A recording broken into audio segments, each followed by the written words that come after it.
Hi, my name is Fran. I'm the owner and operator of the Bead Lodge in Grande Prairie, Alberta. The Bead Lodge is a retail space. We service northwestern Alberta and the Southern Territories, and we sell authentic Indigenous merchandise. So that can be moccasins, textiles, it can be artwork, it can be personal body care products. It's not confined to simply beadwork, which we do sell a lot of that too. And we focus on creating economic space for Indigenous artisans. So all of the work in here is from local and regional artists. I think people come here because they feel welcome and they have a little ownership in this space. It feels like home. There really wasn't always a seat at the table for an Indigenous woman to maybe do the things that needed to be done.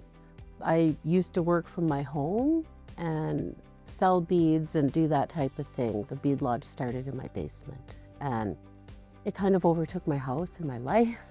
It got bigger and bigger to the point that we now have 3,000 square feet and we could use more. A woman entrepreneur, I think access is always an issue. Access to a seat at the table, access to being heard and being taken seriously, access to funding, access to time, because we juggle so many roles. That's hard even in itself. Those are barriers that were really hard to kind of come through. Access to being able to focus and not be expected to do everything. You know, sometimes the expectation is that you're supposed to be involved in anything that's labeled Indigenous, you're supposed to be there. And it makes it a little bit hard sometimes, like people just kind of make you a default, like, you go fill that role. So access to time has been a bit of a barrier just because everybody's busy, but I think women are more busy because of children and different expectations in the background. I think creating a safe space that all people are welcome to come to, that is something I'm hugely proud of because I've seen that I'm not in control of that. People are in control of their own relationships and that they have a space that they can come to, shop, see themselves reflected in the products, things that they need, and to most likely run into somebody they know. A lot of laughter and relationships have been developed, reignited, and excitement. I am super proud to see when people come in specifically because they know they can come and get a little guidance around how to get their child ready for powwow season. That I can be here to answer their questions or another customer walking around, that it's comfortable enough here that they can help answer that question that, hey, maybe you could do this for the hair ties, for the otters, for the regalia, whatever it is, that we can all just work together to get that child ready.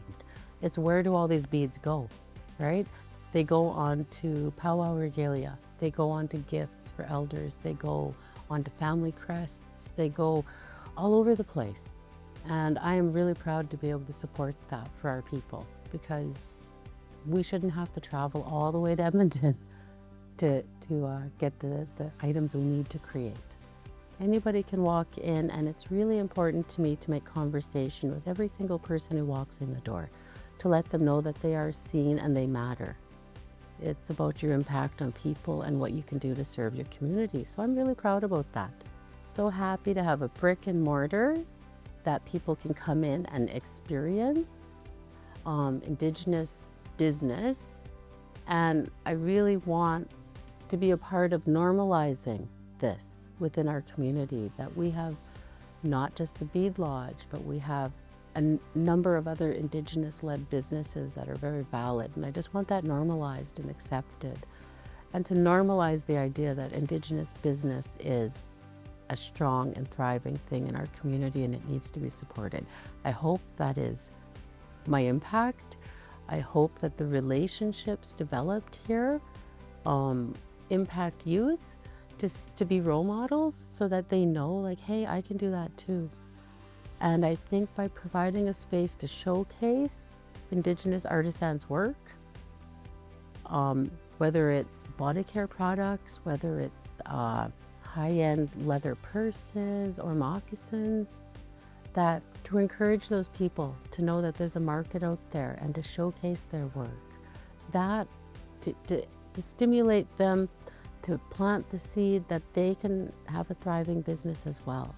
That's like my bigger picture for it, is to encourage other business people and to get kids in the powwow ring and to get their regalia done and to bring people together to talk about culture. The bigger picture is really about the community and the people. That's really what matters here.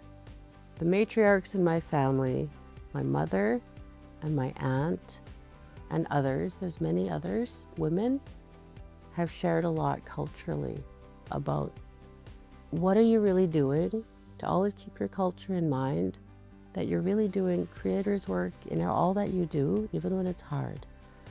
And they always remind me, like my mom always talks about, a woman wears the skirt. And why that's important, what that really means is a teepee represents a woman and a skirt represents a teepee. A woman is at the center of the teepee, just like a fire is. A woman is at the center of all that. You need to be grounded. And that's what it means when somebody says a woman wears the skirt, that you're responsible for a lot of things. And to step back and remember that you're doing creator's work and you're serving people, not yourself. That's what really matters. And you have to think about future generations and how you're impacting them. Start before you are ready. Do not get caught up in everything just has to be perfect, because you might not ever start. Because if you're looking at things have to be perfect, then you're kind of waiting on other people's judgment to say whether it's right or not. And that could kind of stop you from ever taking a step. That would be my advice to myself if I was to go back, because I got held up with that many a time. And believe in yourself, believe in Creator, and you'll be okay. Take the steps you need and follow that journey. And there's always enough, and you'll be very surprised at where you end up. Trust in yourself and ask for help. Know when to ask for help, because if you don't ask for help, you can get so overwhelmed so quickly that you'll lose focus in what you were even trying to do, and you end up down another path. And it might take you years to be like, oh yeah, I should do this. And ask for help. Many times I didn't believe that I could put all the pieces together. There were so many pieces that I didn't take myself seriously that I could do that. And I vended at powwows for quite a few years. I vended out of my house. I went to markets and I wanted to grow, but I was scared and I didn't have the know-how. So, I didn't ask for help soon enough in some cases. And when I finally did and stopped and I joined a program, the Fire Circle, it's a fantastic program. I just joined it to learn about business. And all of a sudden I had a fully developed business plan. Like, it really gave me the tools necessary for other people to take the business seriously and to apply for the business loan and to take those next steps. What do you love? And I love my family, of course. I trust Creator, I love Creator, and I love my community.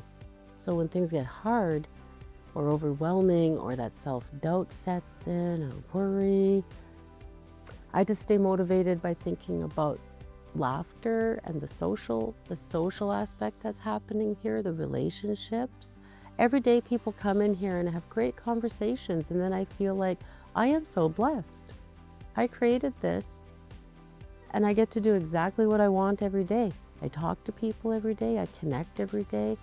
I can smudge in here at my place of business. Other people can come and smudge here. We pray, we sing, we do all kinds of things here. And that lifts my heart up. It makes me happy to see people happy. I'd like to right now focus on being established, just continue getting established in the community. That's happening, we're being successful. So I think women entrepreneurship is very important in helping us get back into those roles on a new era, like we're in a different part of history now. But women have always been leaders, providers, knowledge keepers. We've always had so much that we are responsible for. And a lot of that was taken away from us. Entrepreneurship also gives us control over our stories and how they're expressed. It gives us a little bit of power and control over those things. In the past, we didn't have such control and we were kind of just tossed along.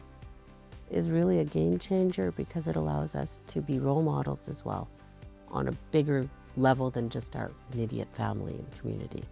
It allows us to transcend that and to be role models to somebody you might not even know, but you're affecting younger kids. Your vision matters. Your ideas and your dreams, not just philosophical dreams, but literally our dreams, dream time, spiritually, all of those things come together and they matter and they're telling you something. Follow that. Follow that intuition. Use our culture and what you know, or offer tobacco and ask somebody if you're confused. Use those things to build something bigger for everybody. Don't doubt yourself. There's no time to doubt yourself anymore. You don't have to change who you are to succeed. Maybe you need to understand who you are first. There's room at the table because we are creating the table for you. As older people, we're trying, to create spaces, and that's what the Bead Lodge is all about, is creating economic space. The support that I've received really demonstrates the need, because everybody's happy to see themselves reflected.